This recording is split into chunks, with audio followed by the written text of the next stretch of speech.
Hello! Welcome back to the sewing room. I'm Lara, and today I'm going to talk to you about some other things that could be causing tension trouble with your sewing machine, which leads mostly to bad, not great looking stitching, and nobody wants that, so let's learn how to avoid it. If you missed the video from last week, you want to go check that out. I'll have a link to it right there. So that is going to cover the main culprits, the most likely scenarios that cause bad stitching, but there are a few other things that you should check as well, and we'll start kind of from the top of the machine going down. So this video is all about top threading, the threading that goes in the top of your machine, right? There are a couple things that can cause your top threading to kind of go wrong, and we'll cover the main reasons that it can not go well for you. All right, so the first thing to look at is how does your machine hold the top thread, and that these are called spool pins. And for instance, on this machine, they're right in the back, and there's actually just one right there. That's how it holds the thread. Sometimes it looks more like that, and sometimes they are sideways like that, and sometimes you have both ways, and sometimes it's sideways and they give you an extra one that you can add to the machine. This is not one of those machines, but which direction your spool pin points actually tells you which kind of thread your machine is going to work best with. Thread comes in basically two varieties. It can come wound like that. This is called stacked because they stack on each other. Or they can come wound like this. Sometimes people call this cross wound. And you can see it kind of crosses over itself.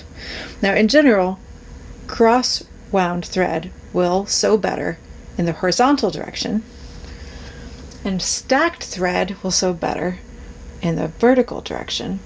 Doesn't mean it can't work the other way around, but if your machine is normally sewing fine, you switch threads and you suddenly start having a problem, the problem could be the thread position. Now what do you do about that if it's not right? I want to also say I often use these kind of giant fellas.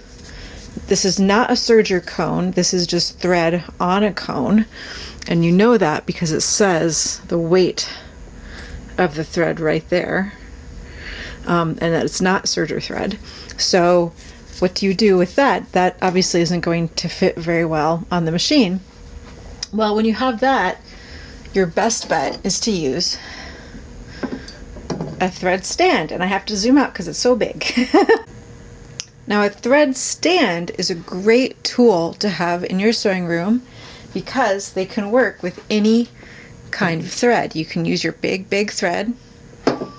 You can jam a stack wound thread on there, and you can put a cross wound thread on there, and all it does is it just comes right up through here, hangs on there, and then you thread the machine as normal. I like to put it right there. And there we go, we're ready to sew, which is great. Some older manuals will claim that you can also put an extra thread spool in like a teacup and just have it rattling around in there. I've never tried that and I don't know if it works, but thread stands are extremely inexpensive and a very helpful piece of equipment.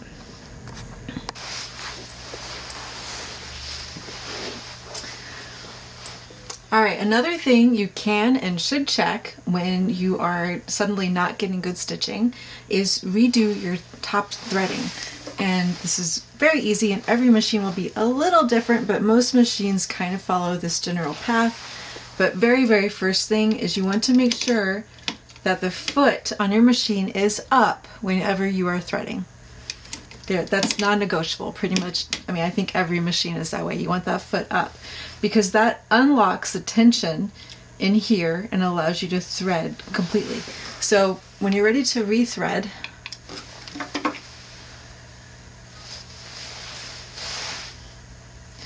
the challenge of showing you how to thread is that my hands are in the way.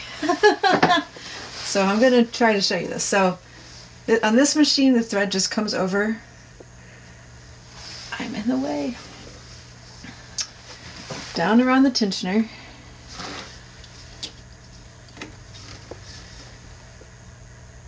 Through the take-up lever. Tucked into there. And then there are 3 guides down here before I finally thread the needle.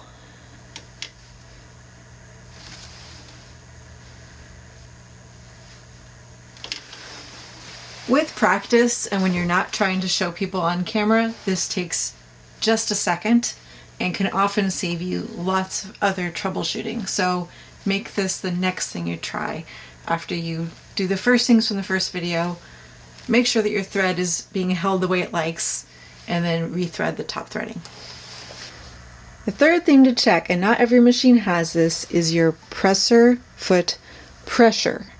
On this machine, it's just a screw. It's not marked with any numbers or anything, and you screw it up to loosen the pressure, or screw it down to tighten the pressure. Different fabrics and different sewing situations will require changes in this. So if you've adjusted it for sewing an extra heavy or an extra light fabric, don't forget to check and put it back to where you like it for your more, regular sewing. I'll show you some other machines so you can see how they look different on different machines. On this gorgeous girl, the presser foot pressure adjustment is actually inside.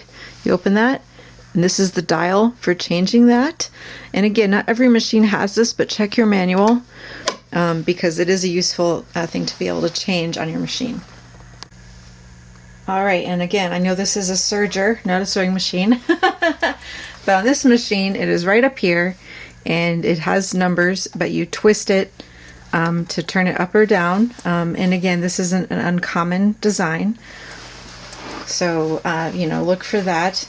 It's typically going to be in this general region of the machine, toward the top, maybe on the side, but definitely toward the top. Okay, so lastly, I don't have an example of this style of machine with me here, but I have seen, especially among Japanese clones, but in other machines as well, from the 1940s and 50s and even up to the 70s, will sometimes have a way to completely release the presser foot pressure, usually with just kind of the touch of a button. And that's great for if you're choosing to darn or mend something and you want 0 presser foot pressure.